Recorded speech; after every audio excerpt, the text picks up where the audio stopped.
Halo semuanya, kembali lagi bersama saya Michael. Di video kali ini kita akan update market crypto. Seperti biasa, di awal minggu kita coba lihat untuk outlook mingguan untuk Bitcoin terlebih khususnya teman-teman. Untuk di minggu ini bagaimana, apakah ada data-data yang akan keluar, kita akan perhatikan juga secara teknikalnya pastinya. Jadi kalau misalnya teman-teman suka video ini, jangan lupa untuk share videonya, like ataupun subscribe. Kita langsung masuk aja ke dalam pembahasannya terlebih dahulu ya.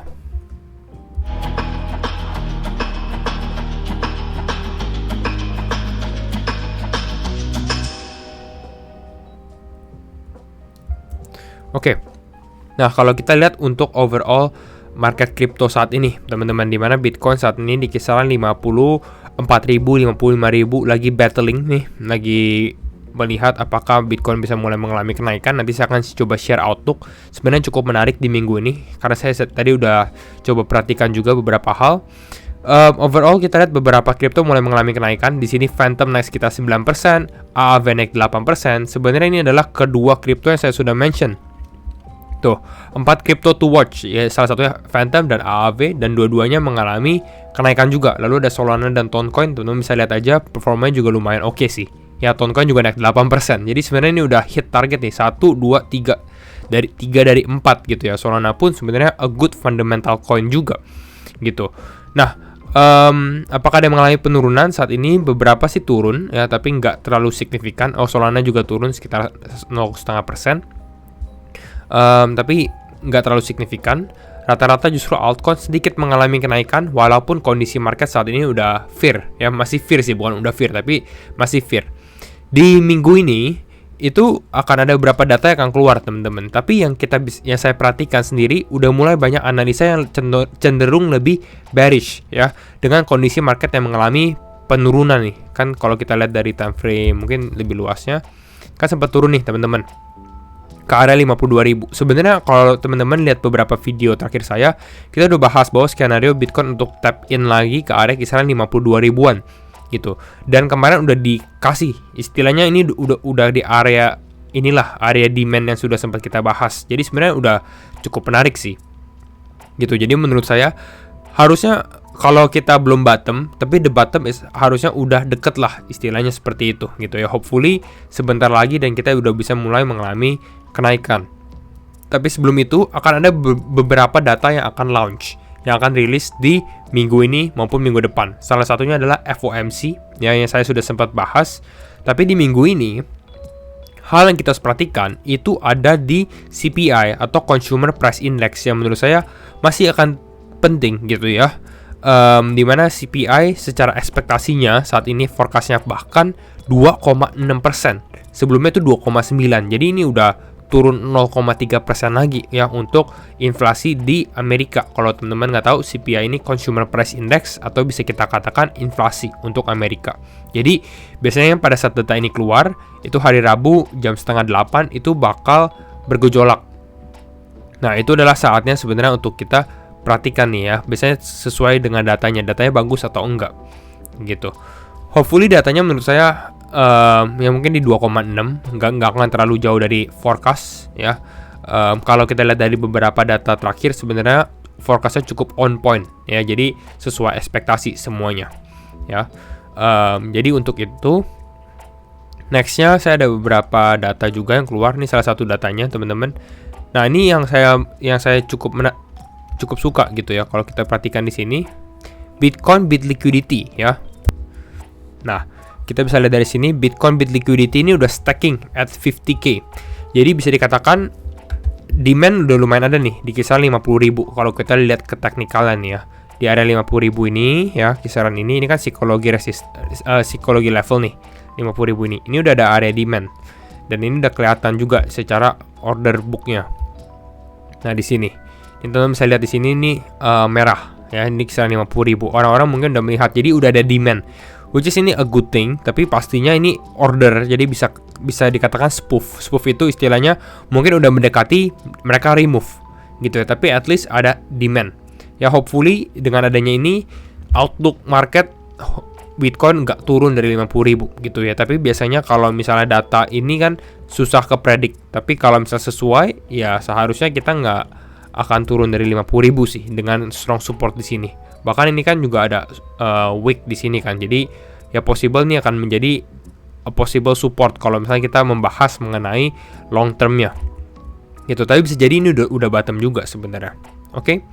Nah, itu satu, teman-teman. Lalu yang kedua, kita bisa perhatikan juga di sini funding rate saat ini pun technically ini udah banyak orang yang lagi cukup short lah. Funding rate ini kan negatif ya. Jadi bisa dikatakan mungkin lebih banyak yang sedikit pesimis ke dalam market untuk saat ini. Ya, jadi ini yang kita bisa perhatikan. Dan kalau kita lihat dari data juga, nih saya lihat dari order flow, teman-teman bisa lihat di sini funding rate-nya juga negatif. Ya, ini funding rate-nya negatif. Lalu ya cenderung lebih banyak orang yang nge-short mungkin di sini ya, orang banyak yang nge-short pada saat market mengalami kenaikan ya, naik di sini karena kita bisa lihat open interest-nya juga mengalami kenaikan gitu. Lalu ini sedikit turun, tapi kita lihat nih next-nya apa. Ini sebenarnya moment of truth juga di kisaran 54.900 55.000. Apakah Bitcoin bisa mempertahankan area ini atau enggak gitu. Tapi memang cenderung kalau kita lihat dari data untuk sekarang malah lebih cenderung favoring orang yang nge-short ya istilahnya. Walaupun sebenarnya saya melihat area atas ini, area kisaran 57.500 ya 58.000 ini juga cukup menarik karena ada liquidation level yang lumayan di sini, teman-teman.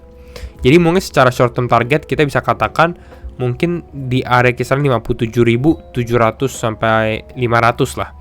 Ini menjadi upside target kita untuk saat ini, mungkin dalam minggu inilah kalau memang ini ke play out, karena di bawah ini justru nggak terlalu banyak likuidasi, tapi cenderung orang hanya lebih bearish aja ya. Dan ini kalau kita lihat dari sini pun Watcher Guru Bernstein ya, asset manager, dia bahkan membahas bahwa kalau misalnya Donald Trump elected jadi presiden, Bitcoin mungkin bisa sampai $90.000. Ya, kembali lagi, politik ini akan menjadi play important role. Itu kan nanti di bulan November, teman-teman ya.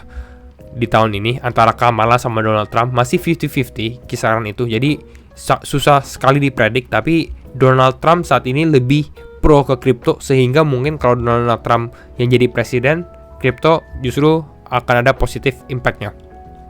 Seperti itu. Nah, kita sekarang bahas mengenai market ya teman-teman. Kita lihat secara teknikalnya. Sebenarnya overall kalau kita lihat mungkin di 8 jam aja, jadi lebih short term sedikit gitu ya. Kondisi market saat ini sebenarnya masih cukup choppy setelah kita mengalami penurunan di sini, tapi ada demand yang cukup kuat karena kalau kita perhatikan ini dari 52.000 mulai bisa push ke naik ke atas, teman-teman. Push naik ke atas lalu stabil, kemarin bahkan sempat naik ke kisaran 54.000 dan kita kalau weekly close ya, weekly close kita, ini kalau saya keluarkan ini, weekly close kita itu juga di area 54.800. Sebenarnya menurut saya ini yang udah sedikit jelek istilahnya kalau kita lihat untuk overall ya, karena market istilahnya mengalami penurunan. Tapi satu hal yang menarik adalah kita at least nggak close di bawah exponential moving average 50 ya.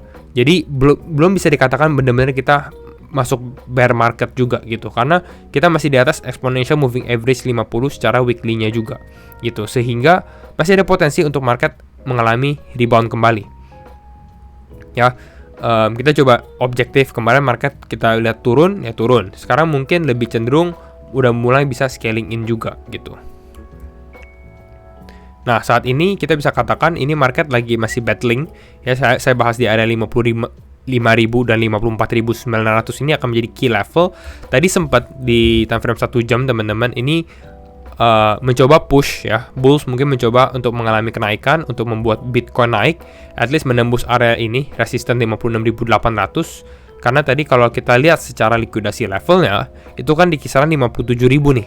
Mungkin saya tandain kali ya 57.500.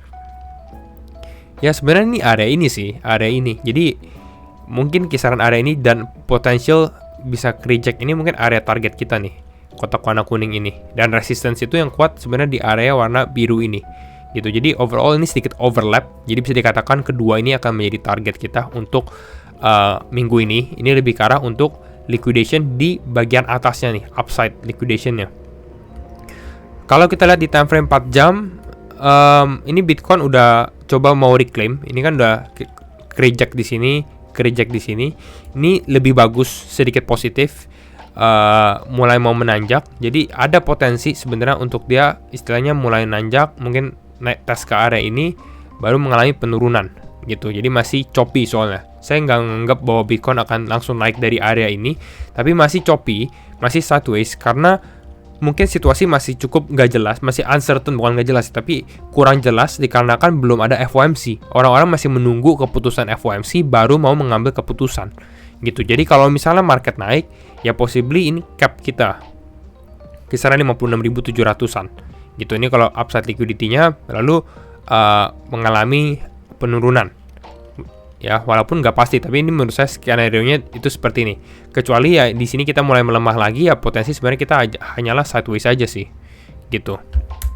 Nah, yang perlu diperhatikan juga teman-teman, secara short term itu Bitcoin ada gap. Kalau kita lihat di time frame 1 jam, ya ini ada gap yang cukup besar. Sebenarnya nggak terlalu besar sih, 54.000 sampai 54.500. Jadi banyak orang yang akan melihat gap ini untuk di close terlebih dahulu nih. Mungkin banyak yang mau short, istilah short the market untuk Bitcoin tes ini lalu naik. Ini juga menjadi possibility gitu. Tapi menurut saya menariknya adalah kalau gap ini menjadi magnet, tapi kita mengalami kenaikan terlebih dahulu, sehingga ini ada fuel atau ada bensin istilah untuk naik sampai ke atas 57.000 baru turun ke bawah untuk close the gap. Jadi skenario-nya lebih ke arah seperti ini gitu.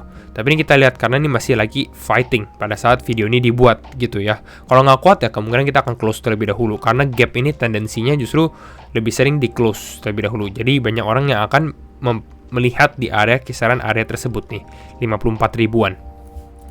Ya, jadi outlook seperti itu. Lalu cenderung masih semua akan bergantung pada CPI gitu. Jadi kira-kira itu aja teman-teman ya untuk update market crypto minggu ini. Semoga membantu kalian semua dan see you in the next video. Bye bye.